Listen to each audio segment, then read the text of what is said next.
ару қыздар мен аяулы қарындастар.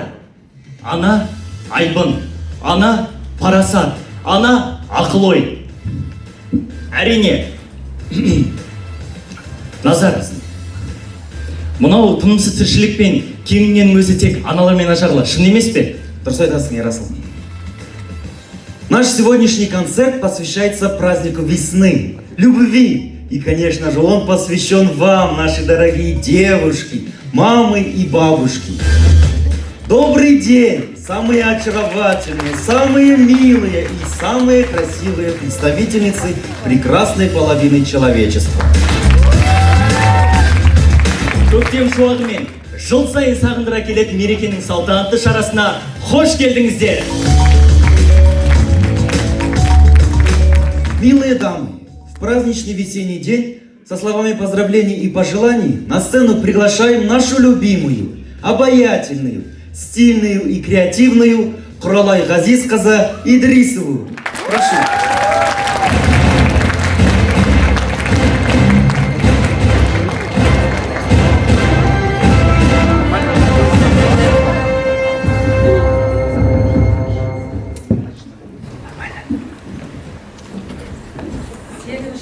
Наурыз жүрегімізді шуаққа баулайтын мереке ананың алақаны сияқты. Ең алғашқы көктемнің мерекесі, табиғаттың оянуы, мен ойлаймын, осы мерекемен басталуы тегін емес. Өйткені бұл мереке қымбатты әжелердің, құрметті аналардың, арулардың мерекесі. Сондықтан, құрметті арулар, сіздерді шын жүректен осы әдемі көктемнің мен құттықтай отырып, сіздерге тілейтінім тек қана сіздерге әрдайым жүректе әдеміліктің нұры шашылып, өздеріңіз сымбатты болып, сабырлы болып, үйде ең дастарханның, шаңырақтың ұйқысы болып жүргендеріңіз бәріне мәлім. Әрине, осы бетте қала беріңіздер әдемі болып, сабырлы болып, ана, әже болып, ақылшы болып. Әрдайым сіздерге шығармашылық табыс, құрметті әріптестер. Осы біздің жетістіктеріміз сіздердің арқаларыңызда. Денсаулықтарыңыз мықты болсын. Елімізде тыныш, еліміз тыныш, бәріміз жұртымыз аман болсын. Біздің шәкірттеріміз жеңістерімен қуанта берсін. Буквально сегодня я говорю, так хочется поздравить именно наших женщин. Сымбат Габдуловна, садись, печатай. И говорю ей, а сейчас так надиктовала, что боюсь забыть. Можно?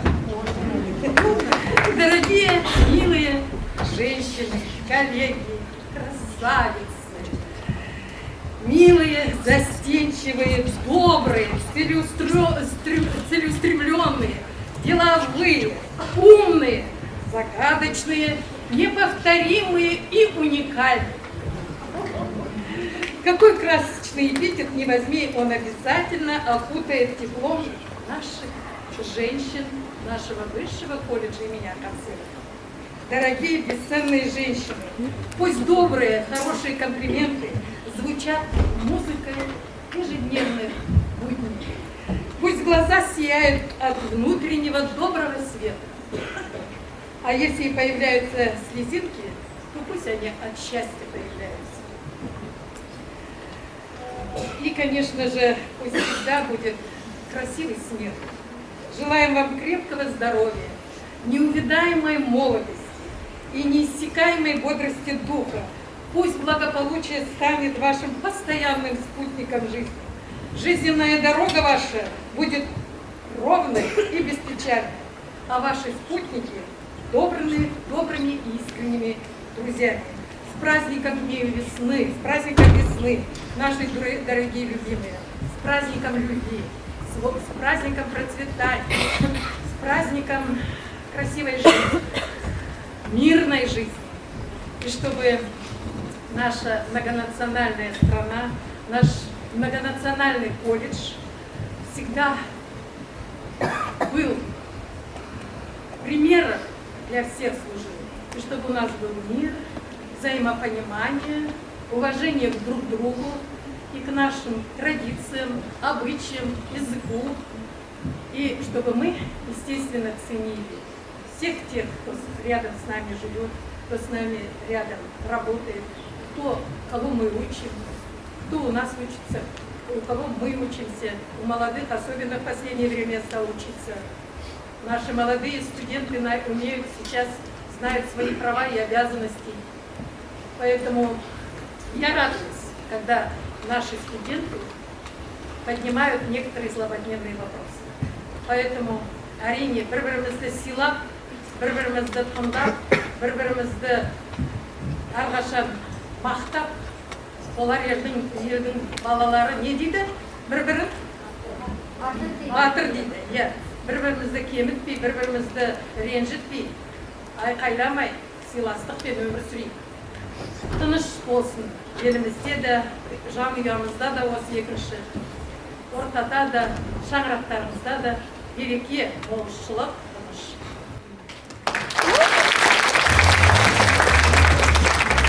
Почетные грамоты от профсоюза Акмолинской области награждаются. Кадралиева Гульнар Анорбековна.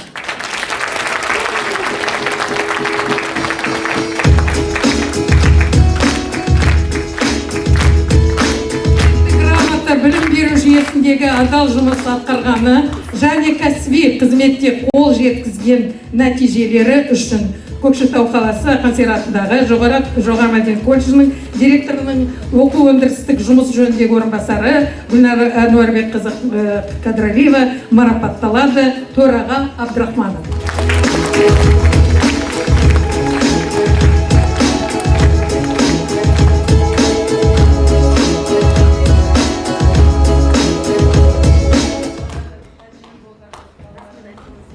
Кажмуратова Алмагуль Канатовна.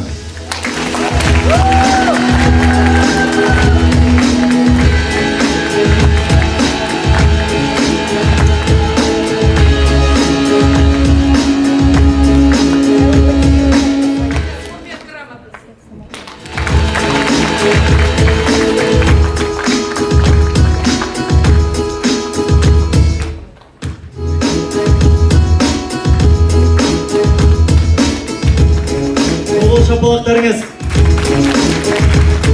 Иванова Лариса Петровна.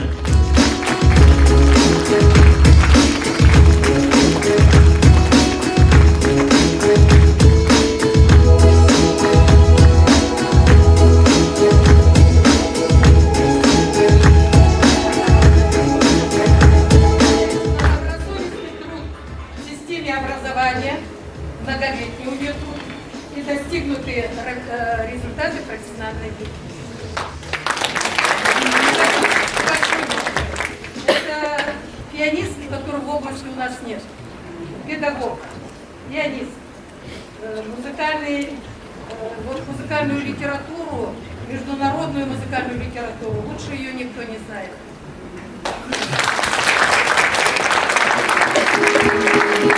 Умарова Фатима Абибулаевна.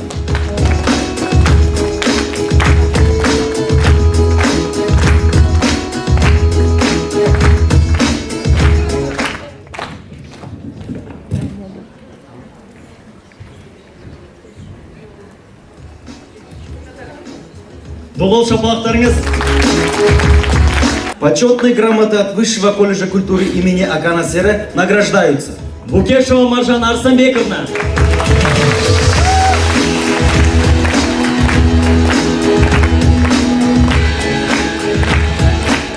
Сегодня Аким области в своем докладе отметил руководителя нашего колледжа, то бишь меня. И, конечно, также в докладе Маржана Арсанбековну отметили как лучшего, я хочу даже сказать, театрального деятеля, артисту театра, хорошими, добрыми словами в докладе. Не всех подряд, несколько. И нашу Гульмиру Ордабаеву отметили, и там было сказано, что лучший педагог в профессиональном мастерстве, она получила почетную победу, успехи. Вот это было приятно в зале сидеть.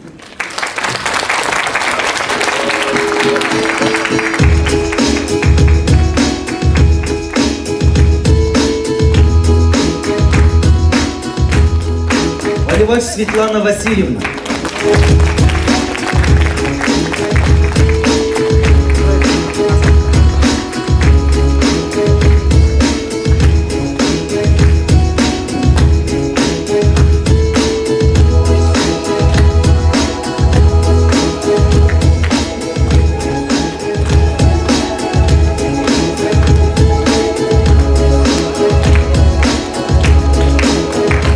Киева Мажангуль Акжанқызы. Она мне шепчет, что-то вы часто меня награждаете, другие обидятся. Но в этот раз мы ее награждаем как лучшего куратора. Молодец. Спасибо Светлане Васильевне, куратору, мы в курсе всех дел, что делают наши дети, кто из учителей там делает их замечания. Мы потом студентам говорим, нашим детям поправлять. То есть она как мама. Вот как куратор, он как педагог. Сагадиева Айгерим Жасхайратовна.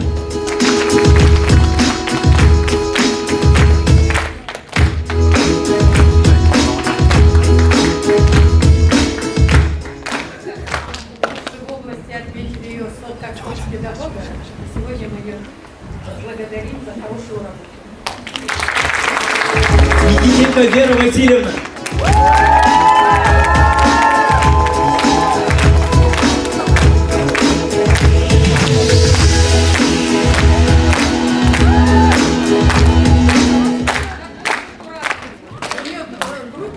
Две группы, да?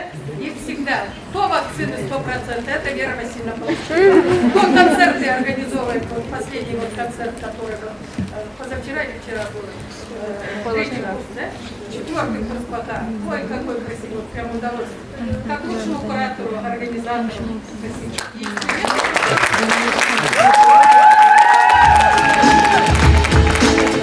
Анафина Гульнар Абаевна.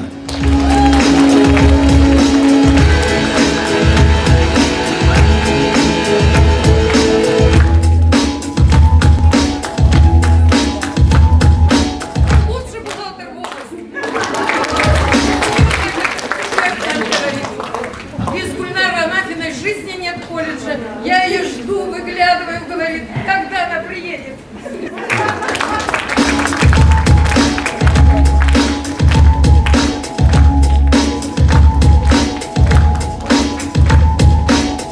Олег Ешва Слушаш Амангельдиевна.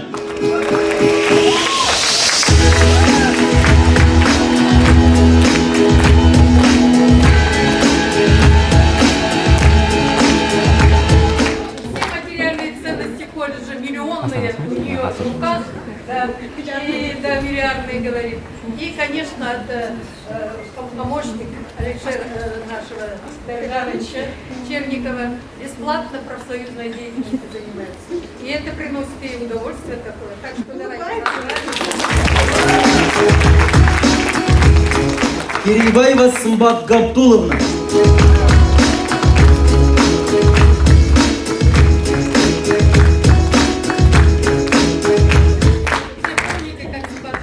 Красивой девушкой пришла к нам 14 лет тому назад. Здесь она стала мамой двоих детей. Здесь она получила высшее образование. И сегодня она педагог-психолог и хороший, конечно, менеджер, который занимается организацией всей административно-деловой работой. Большая нагрузка. 70%, наверное, моей работы она берет отлично. Так что, Рахмет.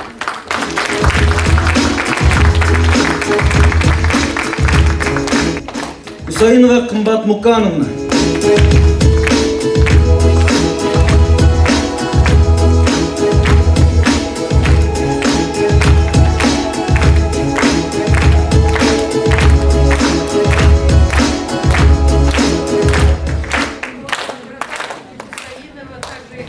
Награждаются они на республиканском уровне, принимали участие в профмастерство, да, в конкурсе. В конкурсе Хандраза приняла у вас группа. Нет, вот недавно. Да, вот Егор Стилс, профессиональное мастерство, много достижений и успехов.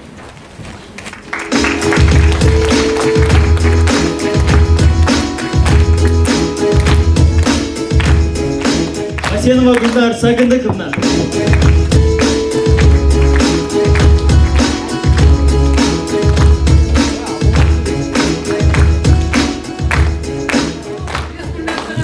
Конечно, сразу знаем, когда Гульнар Сагындыковны нет. Там не то помыли, там не так убрали. То есть она, когда ее нет, сразу замечает. Когда кого-то нет, незаметно. Вот когда ее нет, сразу. Работник, человек, который душой и сердцем отдается своей работе. Пожелаем только здоровья и удачи, как говорится.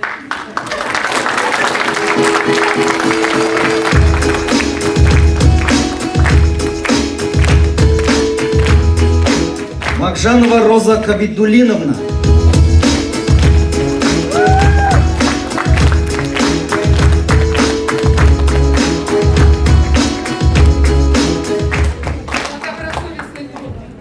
Работать, конечно, и отвечать за то, чтобы там было чисто, порядок, санитарно-гигиенические требования соблюдались, чтобы дети не болели. И все это наша роза.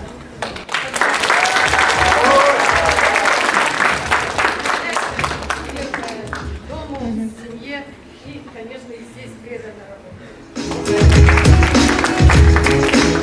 Почетной грамотой от профсоюза Акмолинской области награждается Мухаева Зайра Сериковна.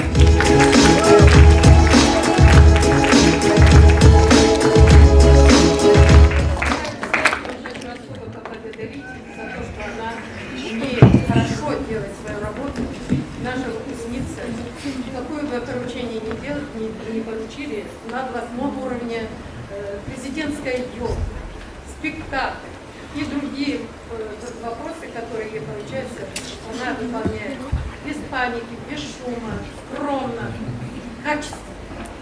Спасибо, так держать.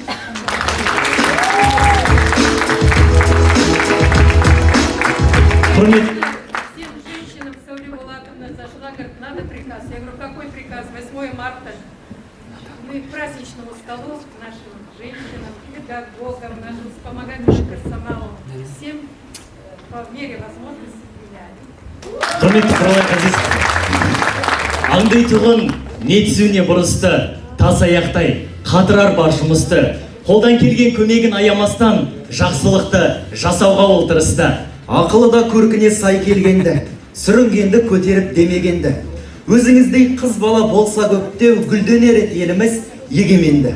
Дей отыра Шәмші апамыздың өзіңізге арнап жазған өлең шумақтарын оқи келе, сізге осындай гүл шоқтарын ұсынуды рұқсат етіңіз.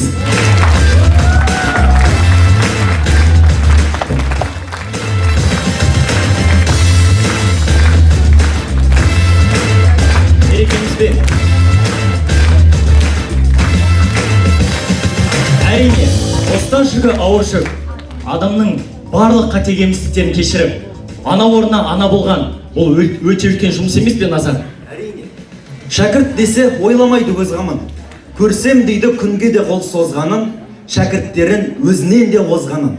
Ерасыл, екеуміз бұл жерде тұрып, қымбатты ұстаздарымыз жайлы қанша мақтау айтсақ та тауыса алмаспыз. Дұрыс айтасың, Назар. Ендеше қымбатты ұстаздар, арулар, өздеріңізге арнап дайындаған мерекелік кешімізді бастаймыз. Так, внимание на экран. Құрметті Хансері атындағы жоғары мәдениет колледжі. Сіздерді Құралай Ғазизовна бастаған қымбатты ханымдар мен аруларды келе жатқан жаңа бір керемет мерекемен 8 наурыз халықаралық әйелдер күнімен шын жүректен құттықтағым келіп тұр. Сіздерге тілейтінім тек қана бақыт және махаббат. Өйткені сіздер оған лайықсыздар. Мереке құтты болсын. Дорогие, милые наши мадемуазели, дамы и прекрасные девушки, я вас поздравляю с наступающим международным праздником, с 8 марта. Желаю вам любви, добра и счастья, чтобы у вас всегда все было хорошо и ваши мечты сбывались. С праздником, дорогие девушки! Мы вас очень-очень любим. Құрметті Ақан Сенатындағы жоғары мәдениет колледжінің барша апайлары, Ыдырысова Құралай Ғазизқызы бастаған ұстаздар қауымы сіздерді келіп жеткен көктемнің 8 наурыз мерекесімен шын жүректен құттықтаймыз. Өздеріңіздің сүйікті түлектеріңіз көктемнің шуақты күніндей жарқырап жайнап жүре беріңіздер. Мерекелеріңіз құтты болсын. Біз сіздерді жақсы көреміз, сағынамыз. Аман болыңыздар. Өнер дегеніміз сұлулықты сезіну, дүниенің ғажайыбын түйсіну, жан дүниемізді жарыққа бөлу. Өнер деген біздің жан дүниеміз. Ал бар өнердің тоғысқан ортасы ол театр. Театр сіздің жан дүниеңізден шыққан шындықты көрсету. Өмірді бойымсыз қаз қалпында көз алдыңызға алып келіп, ақ пен қараны ажыратуға себепкер болып жолыңыз қау. Егер актер басқа кейіпке еніп, өзін жоғалтса, бұл жасандылық. Ал кейіпке енбей тек өз болмысымен жүру өнер емес. Актер рухани әлемі мықты жандардың өнері. Ал осы асыл өнер жолына қанаттандырып баптаған Ақан Сері атындағы жоғары мәдениет колледжіне алғыс айтамыз. Және де Құралай Ғазизқызы бастаған ұстаздар қауымын келіп жеткен 8-ші наурыз халықаралық әйелдер күнімен шын жүректен құттықтаймыз. Ну что, ДТ, пришло время начать. Начинаем. Жігіттер, не істейміз? Білмеймін. Қандай идея бар? Идея жоқ. Түк қабат дегенмен ұят болды ғой. Ұят болды. Сахнаға шығайын, тез. Сахнаға шығайын. Faut pas compter sur Eugène, il s'est barré avec les clés.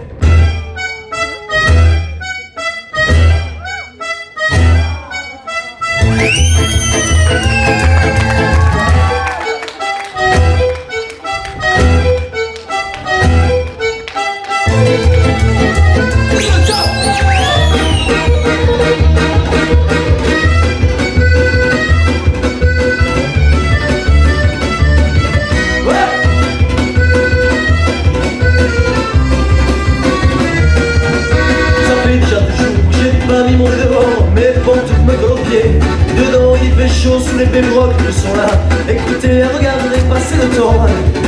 Plus le temps de lire son âge et de venir du bouton. Assis sur son balcon, d'ouvrir les pigeons, claquer tout son pognon.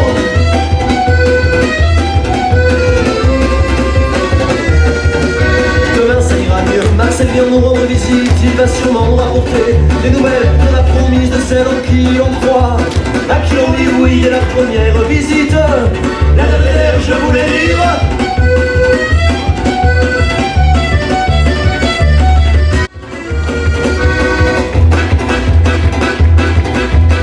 Pour raconter sur un gène qui se barrait avec les clés.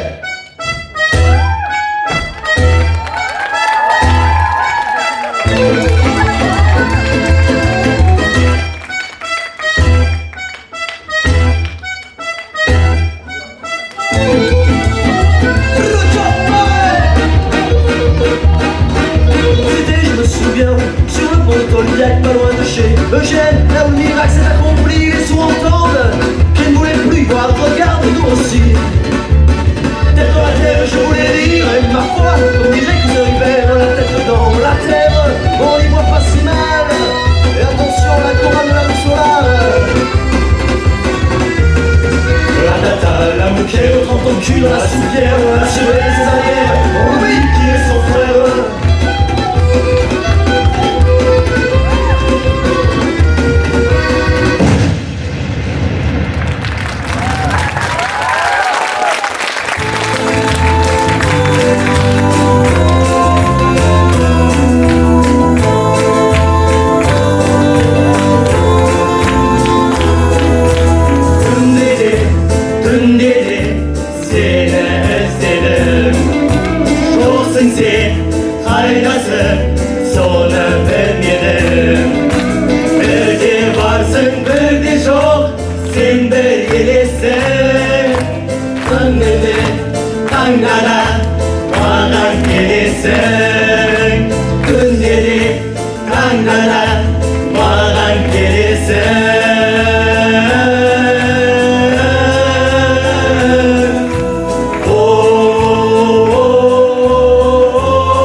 свет, но я верю, мое счастье улыбнется мне. Но я верю, мое счастье улыбнется мне.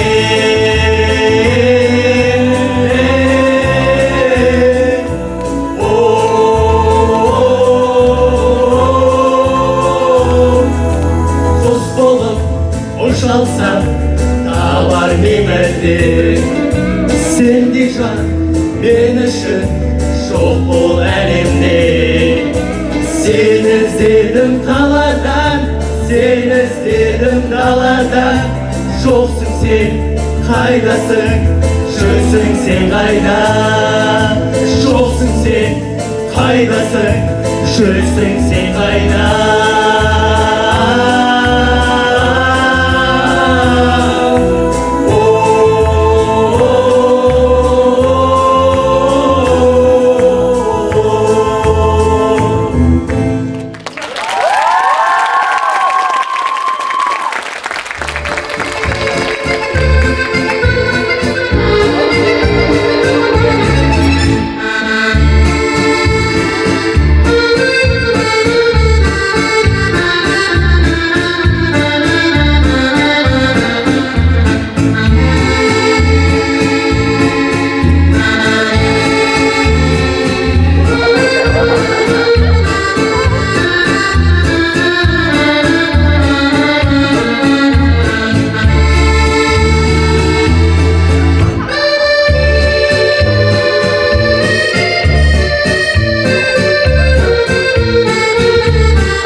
tan oscura.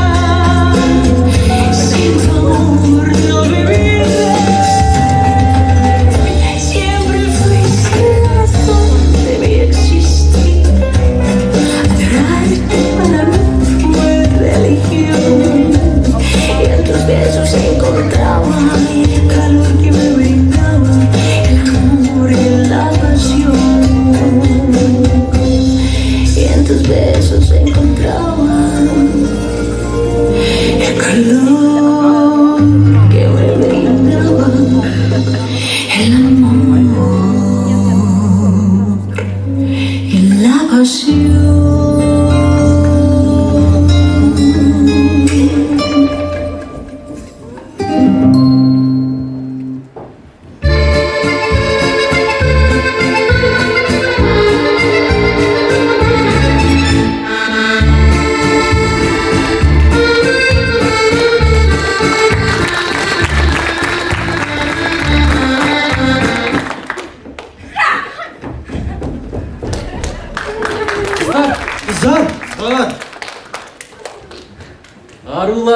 Арулар-ай, қандайсың?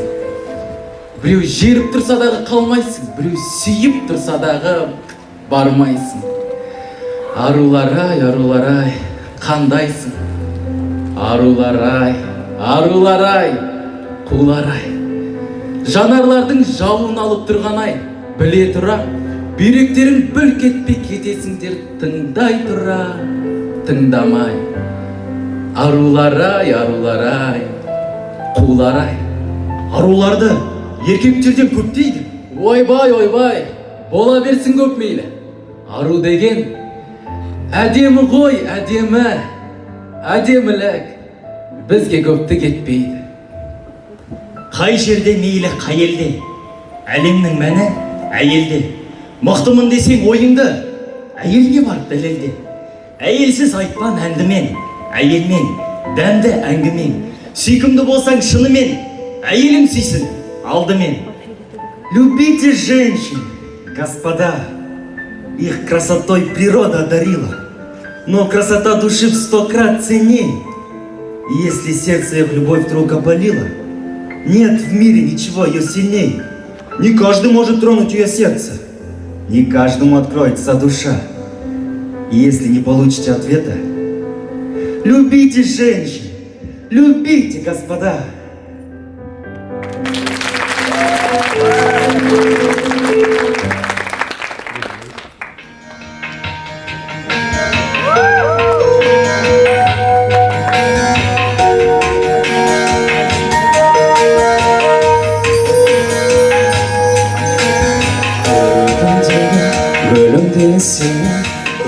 Көкшедегі жырымды сені өзіңмен бір жұмаққа кірсең.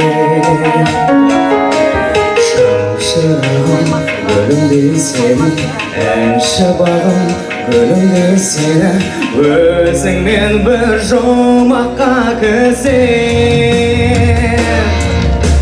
Келші бағыма әлде қайда ұшпай, келші жаным, қойшы қолыма арманы бақ ұстай, қойшы жаным, келші бағыма, қойшы қолыма, келші жаныма,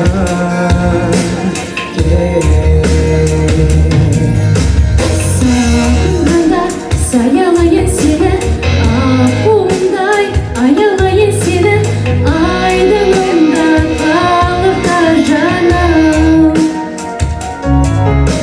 Ала қаздай нәпелейін сені, жан өмірге жетелейін сені, жаныма кел жабықпа жаным.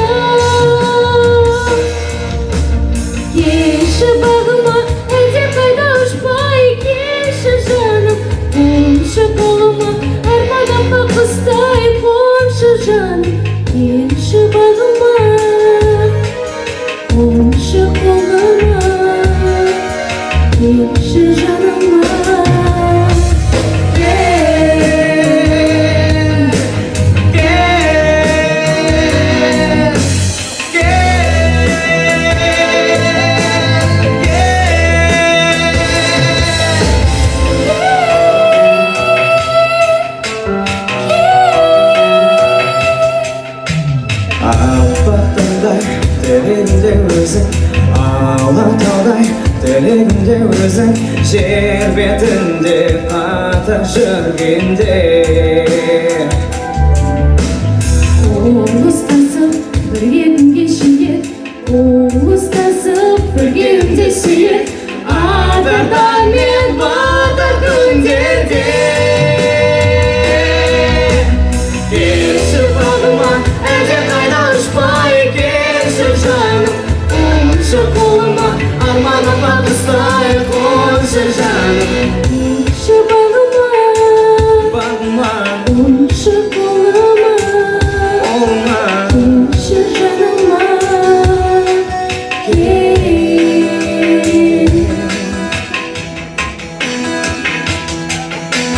Келші жаным Келші жаным, жаным, жаным бағым Келші бағыма әлде қайда ұшпай келші жаным Қоншы қолыма арманыма құстай қоншы жаным Келші бағыма Қоншы қолыма Келші жаныма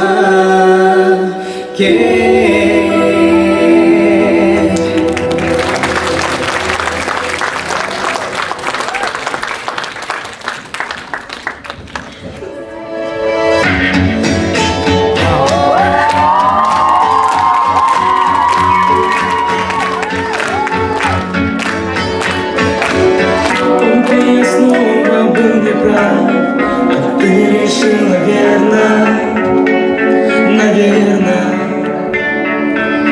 И мне не стоит больше ждать никаких чудес.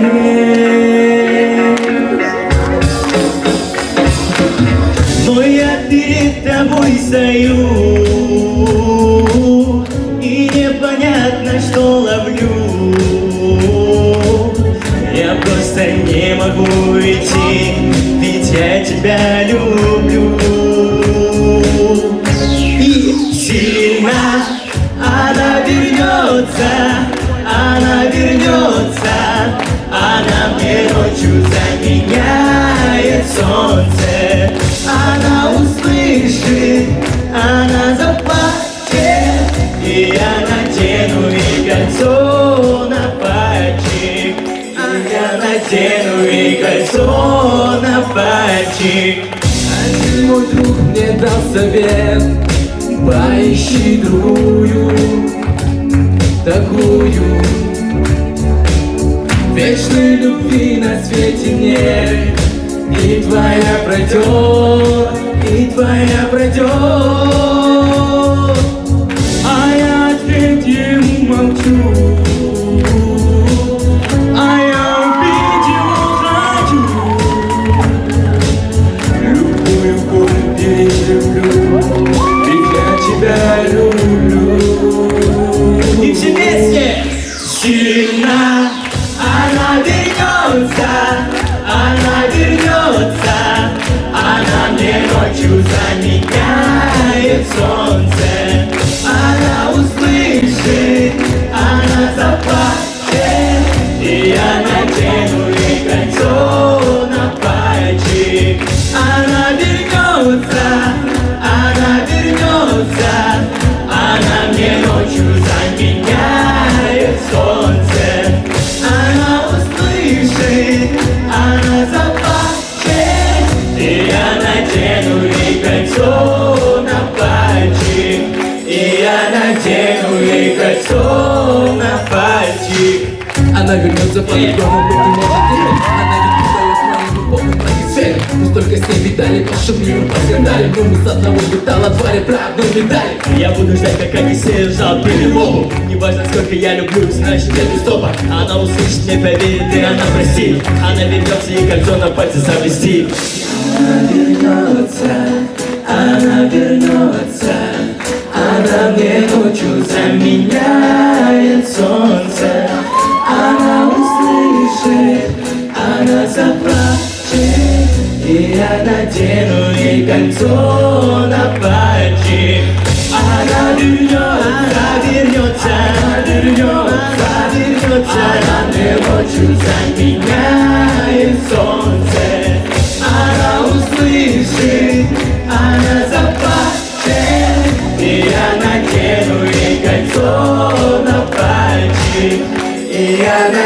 двойное кольцо на пальчик.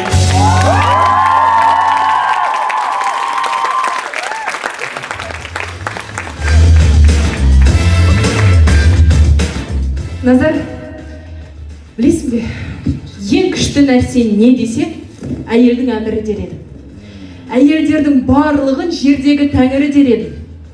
Өз басым әйелді осылай деп бағалаймын. Өйткені ұлды көбейтетін әйел, ұрпақты дүниеге әкелетін әйел, еркекті ер ететін де әйел. Бір сөзбен айтқанда, дүниенің тірегі әйел. Солай емес пе? Әрине келсем, бірақ маған дүниедегі ең күшті нәрсе не десе, әйелдің әмірі дер едім деген сөз қатынап қал. Себебі білесің бе, сендерге жағу қиын. Сендер әмір етсеңдер, ол орындалу тиіс. Ол орындалмаса, онда біздің жағдайымыз қиын. Мысалы, мен қазір иттер байқауына қарап жатырмын. Ол байқаудың не үшін ұйымдастырылғанын білесің бе? Жоқ, не үшін? Біздің бір ағамыздың үйіндегі жеңгей 8 наурыз мерекесіне ит сыйлауын талап етіпті. Ит болғанда да жайт емес, ерекше ит болсын депті. Содан ағамыз иттер байқауын ұйымдастыратын болыпты. Иттер байқауы? Ондай да бола ма? Білсе ғой. Жүр көрейік. Бірақ есте сақта, менен ит сұраушы болма. Көреміз.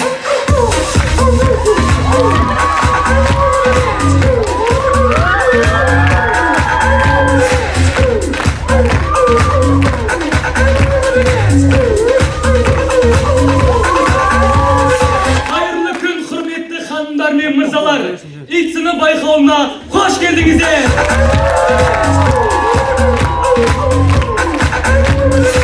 Ит адамның досы, ит жеті қазынаның бірі демекші, осы байқауымызды осындай өлең шумақтарымен бастағым келіп отыр. Иттер жайлы түрлі аңыз бар. Ит жетектеп өткен талай абыздар, мал бағып, аула құрып, аңға шығып, иттерге адам өмір бойы қарыздар деп ақтөс бекер жырламаса керек. Осы сөздерінің қаншалықты рас екенін байқауымызда байқайтын боламыз. Ендеше Қазақстанның түпкір-түпкірінен түрлі иттер қатысып, соның үшеуі ғана ақтық сынға өтіп отыр. Сонымен қарсы алыңыздар, бірінші номерлі қатысушымыз Матильда Егесмен. Üstümde smoking, karabiner.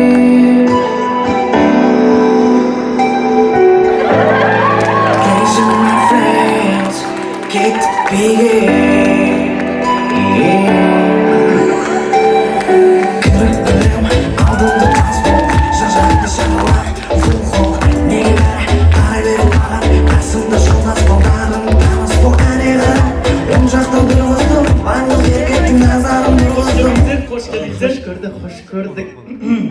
Матильда, дұрыстап жатсаңшы. Тамаша, керемет.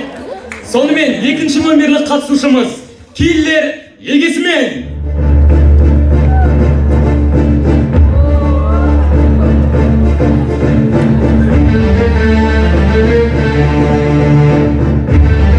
Саламатсыздар ма? Түрлеріңізге қарасам, әскери қызметкер сияқтысыздар, бірақ дегенмен қайсыңыз итсіздер? Барлығы түсінікті болды. Деп көрсету керек болған. Отыр, неме ағам құсап. Отыр. Еркекше отыр. Жақсы, рахмет. Сонымен, үшінші номерлі қатысушымыз Арлан Егесмен.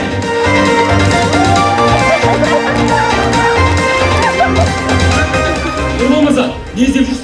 Иттің зерігі бүйтіп жүрген жоқ қой. Нұрбол мырза, қазір кешін Арлан. Ей, мұсырға нең бар, мұсырға нең бар, шық. Нұрбол мырза. Шық.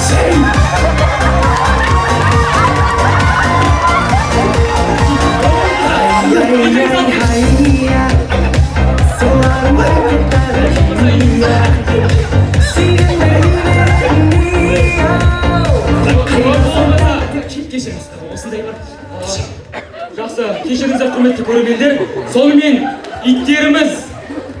Сонымен иттеріміз сахна төріне көтерілді. Ендеше таныстыру. Мигель мырза, Матильда жайлы бір-екі ақпарат және қалай таныстыңыздар? Мен да негізі өте да күшті да таланттымын да сөйтіп да өзім да мен да Францияға да барған кезде да мен да досыма да суретін да ұнап қалды да сосын да ол да маған да Матильдан берді да вот да. Жақсы, рахмет.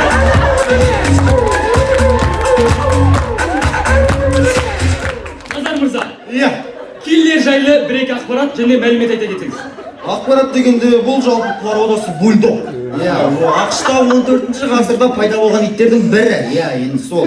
Не дейін басқа? Мен өзім охотникпін, Охотада жүргенде Техаста досым бар, Джеймс деген. Сонымен бірге ақ бөкен, қара бөкен, сары бөкен, фиолетовый бөкен, пурпурный бөкен аулап жүргенде, ол маған қарайды, мен оған қараймын, ол маған қарайды, мен оған қараймын. Сөйтіп достасып кеттік. Рахмет. Нұрбол мырза, енді арламен Үйдіңізді қарап отыршы. Осындай бар еді кеше. Арламен қалай таныстыңыз, айтыңызшы. Бұның енді пародасын айта кетсем, әлі шыны керек толық зерттеліп бітпеген. Енді Қазақстанның кей жерлерінде бұны дворняшки дейді. Кей жерлерінде енді Нұрбол мырза, микрофонға сөйлесін. кей жерлерінде звоночек дейді бұны. Ал тағы да кей жерлерінде мәшке дейді. Мен өзім арланчик деймін, арланчик. Қалай таныстыңыз? Қалай таныстық дейсің? Ой, ол енді қызық бал. Мен анау малшымын өзім. Сонау таудың бөктері. Нұрбол мырза, микрофонға сөйлесеңіз. Кешіріңіз. Таудың бөктерінде мал жайып салам. Сөйтіп жатқан ғой. Негізі. Сосын жаю бағып шыны керек шаршап кетті. Сосын ақшамды жинадым ба, осы есек алайыншы деді. Сөйтіп базарға тарттым.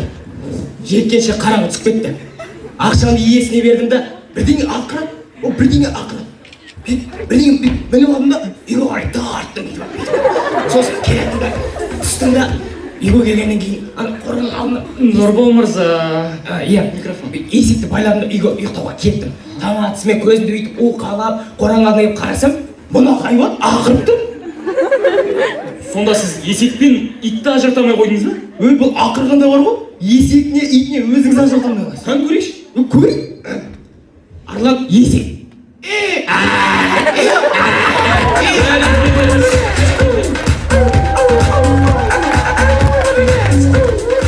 Құрметті ханымдар мен мырзалар, иттерімізден танысып алдық. Енді сайыстарға кезек берейік. Сайысымыздың бірінші кезеңі ол дауыс. Яғни иттеріміздің дауысын тексеретін боламыз. Мигель мырза, Матильданың дауысын тексерейік. Біздің Матильдичкин дауысы да өте да ерекше да. Өйткені ол да метис да. Қалай деңізші? Қалай? Вот солай. Мен де Матильдичкин да, папасы да, пудель да, мамасы да, мысық да, құдалары шыққан ба крысамасы. Сол үшін дауыс ерекше. Дауысын тексерейік. Матильдичка, дауыс. Мяу. Ал, Назар мырза, киллердің дауысын тексерейік. Тексерейік ал. Киллер дауыс. Киллер дауыс. Киллер.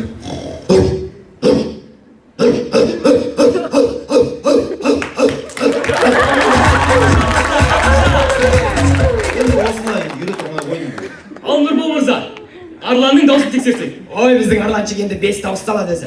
Есектен бастайық. Арланчик, есек. Қой. Ит. Тау. Кенгуру. Нұрбол мырза, ұсталған жеріңіз осы шығар. Неге ұстал? Енді кенгуруды көрсетеді ғой. Мұны емес сізге кенгуру ғой? Немен ол? Кенгуру? Міне қалтасы бала шығып тұрған жоқ. Рахмет достар. Ал енді сайысымыздың екінші кезеңі ол бұйрық беру. Мигель мырза, Матильдаға бұйрық беріңіз. Матильдичка, жат.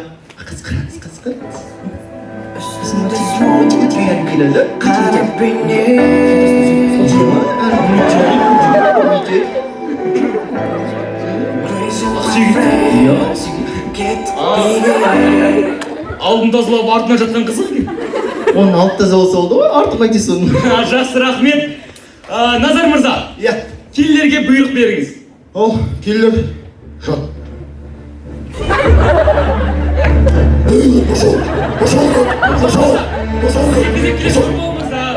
Кешіріңіз.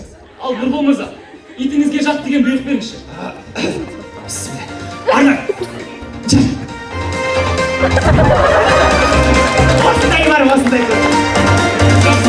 Шапалақ құрметті көрермендер, рахмет.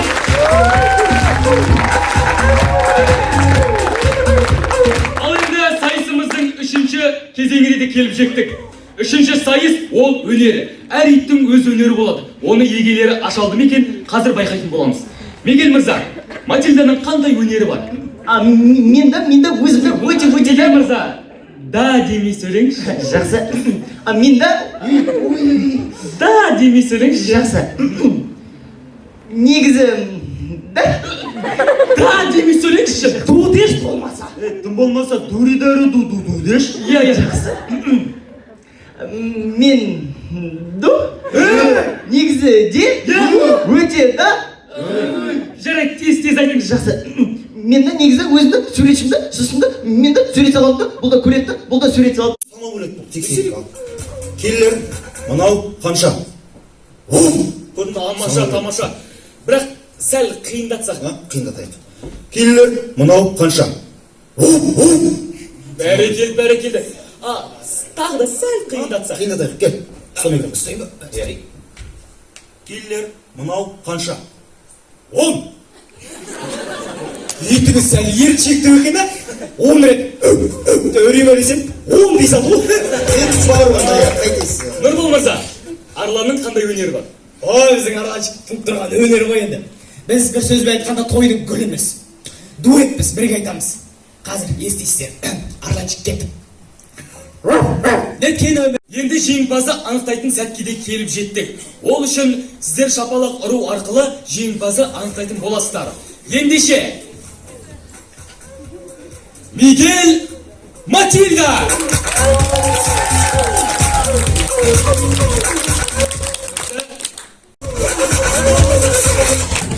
Жақсы, рахмет. Ал енді қатысушыларымызды ду қол шапалақпен сахна төрінен шығарып салсақ. Мигель мырза, сахна төрінен.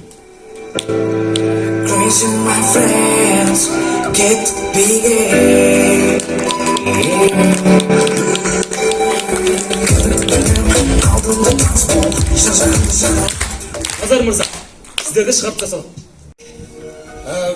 Байқау ұйымдастырушы атынан сізге үлкен сыйлық дайын. Енді Арланды жеңгемізге табыстасақ. Рұқсат па? Жарайды.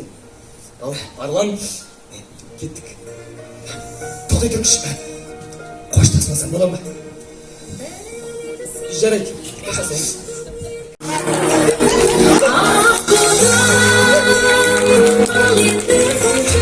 Этим смелым парням никогда не беда.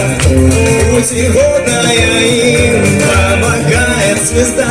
Любите девушки, простых романтиков, отважных летчиков и моряков. Любите девушки, простых романтиков, отважных летчиков и моряков. Бросайте девушки домашних мальчиков, не стоит им дарить свою любовь. Не стоит им дарить свою любовь. Не стоит им дарить свою любовь. Всех девушек и женщин поздравляем с 8 марта! Мы вас всех любим! Спасибо!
1, 2, 3 o'clock, 4 o'clock, rock. 5, 6, 7 o'clock, 8 o'clock, rock. 9, 10, 11 o'clock, 12 o'clock, rock. We're gonna rock around the clock tonight. Put your slide right so join me home.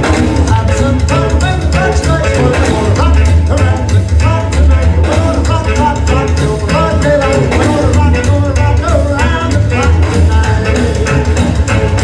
When the clock strikes 2, 3, and 4, and it slows down, we'll yell for more. We're gonna rock around the clock tonight. We're gonna rock, rock, rock till broad daylight. We're gonna rock around the clock tonight.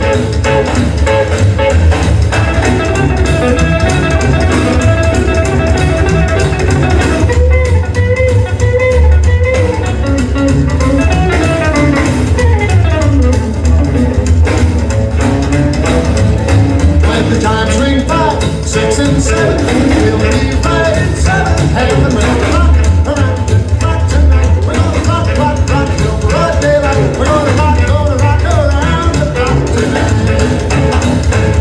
Oh, when it's 8, 9, 10, 11, 2, how we're going strong and so are you. We're gonna rock around the clock tonight. We're gonna rock, rock, rock till broad daylight. We're gonna rock around the clock tonight.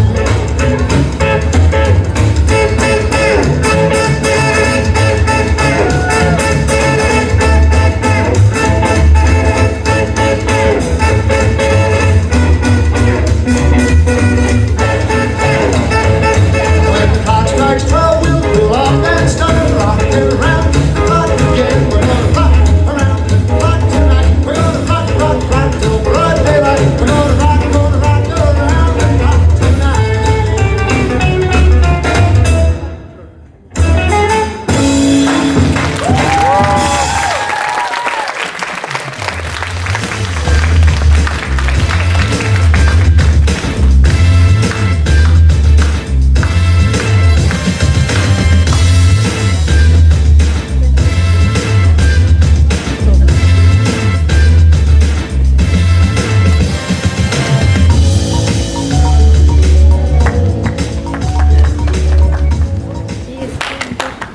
білдірмеген жүрегінің жарасын, қанатымен қорғап жүрер баласын.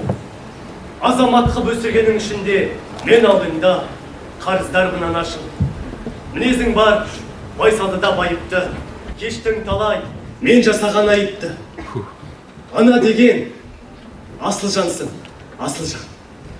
Ескендір, мен анамды сағындым, анамның иісін сағындым. Ал мен Мирас, анамның шайын сағындым. Ендеше аналардың құрметіне ән салайықшы.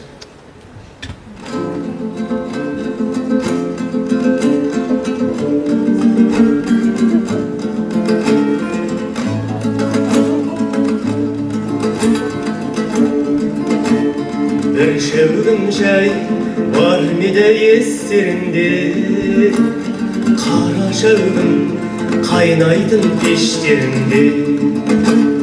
Қайран анам алынып қара терге, таңертең түс құятын кештерінде. Қайран анам алынып қара терге, таңертең түс құятын кештерінде.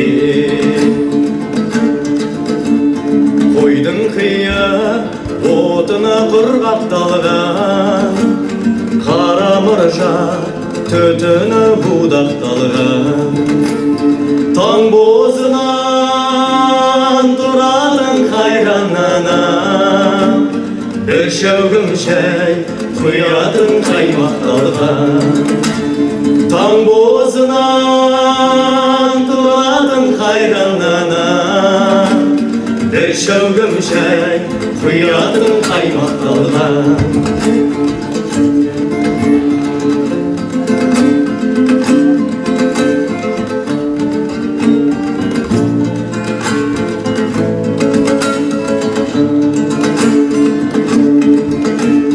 Тезектері келуші қыраттардан, су әкеліп құятын бұлақтардан. Қара шәугім қалдың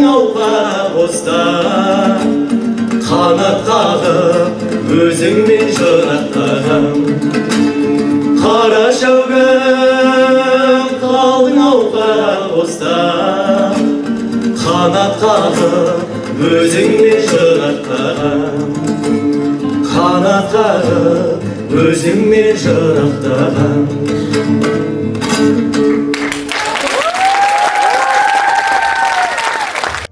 Над колыбелью наклонясь, но время птицы пролетело, и в детство нить оборвалась. Поговори со мною, мама, о чем-нибудь поговори. До звездной полночи касания мне снова детство подари.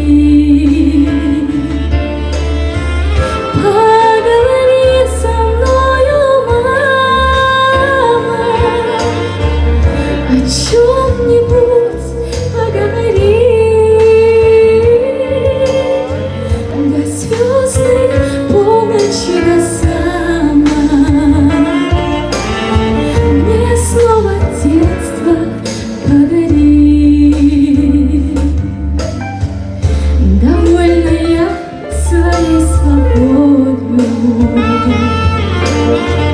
того, что пройдено не жаль. Но как мне хочется порою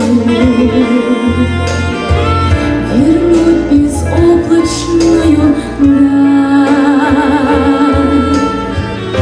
Поговори со мною, мама, о чем-нибудь поговори. Звездной полночи касания мне снова детство подари. Поговори со мною, мама, о чем-нибудь поговори. До звездной полночи касания мне снова детство подари.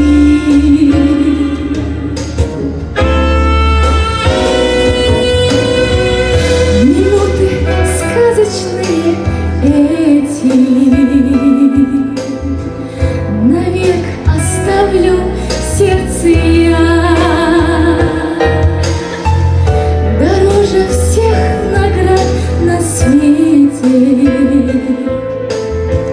мне песня тихая твоя. Поговори со мною, мама, о чем-нибудь поговори. До звездной полночи касания мне снова детство подари. Поговори со мною, мама, о чем-нибудь поговори. До звездной полночи касания мне снова детство подари. Мне снова детство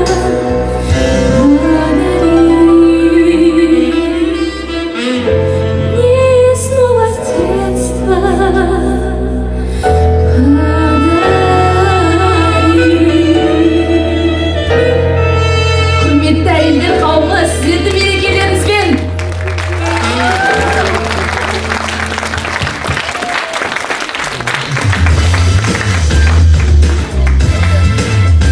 Назар, қазақ қызының образын жаса десе, кімді қосар еді? Ой, тамаша сұрақ. Ойланып көрейін. Әуелі домалақ ана мен қарашаш ананың мейірімділігі мен даналығын берсе, одан кейін құртқа мен назымның батырлығын қосса, одан кейін Баян мен жібектің сұлулығын алса деймін. Тамаша. Ал мен Әлия мен Мәншүк, хиуаздардың ел деп соққан жүрегін, Күләш, Амина, Шар аналарымыздың өнерін қосар едім. Ой, тамаша бір образ жасап шықтық не болса да. Бір ханшайым іспеттес, әр қазақ қызы дәл осындай болсын.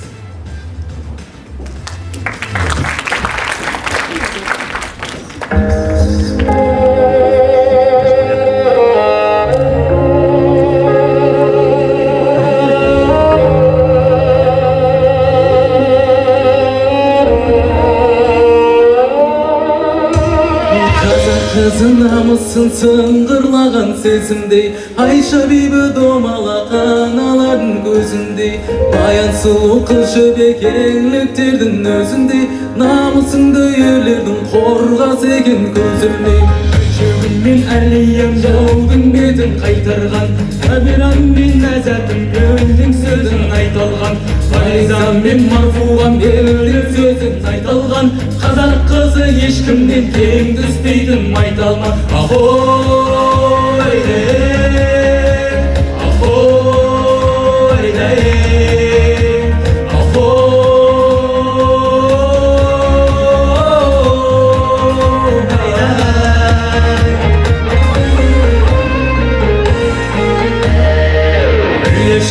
Бибігүл осыдан біл анам кім, Бибігүл мен Роза бам шоқ жұлдызы ғаламның, Анамның ақ баяны даламның, Қыздарым бар осындай бар қазаққа тағармын. Ахой да ахой да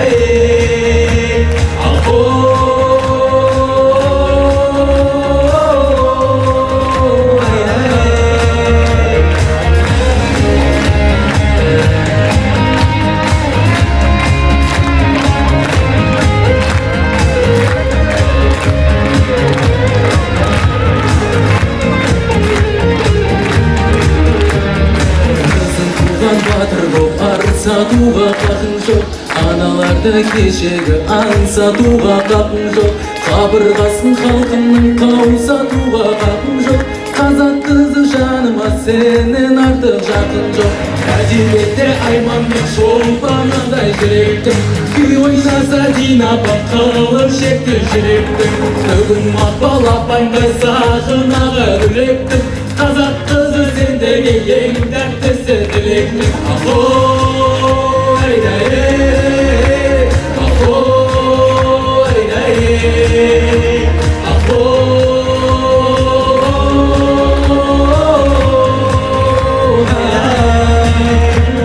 Бір қыз маған қарын боп көңілімді байытсын, бір қандалам сен болсаң еді елдің жайықсың.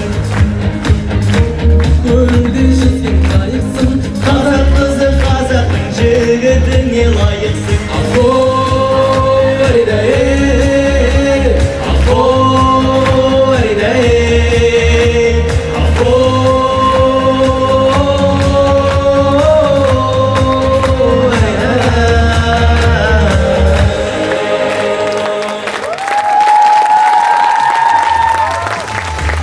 Баршана құтты болсын мерекеңіз.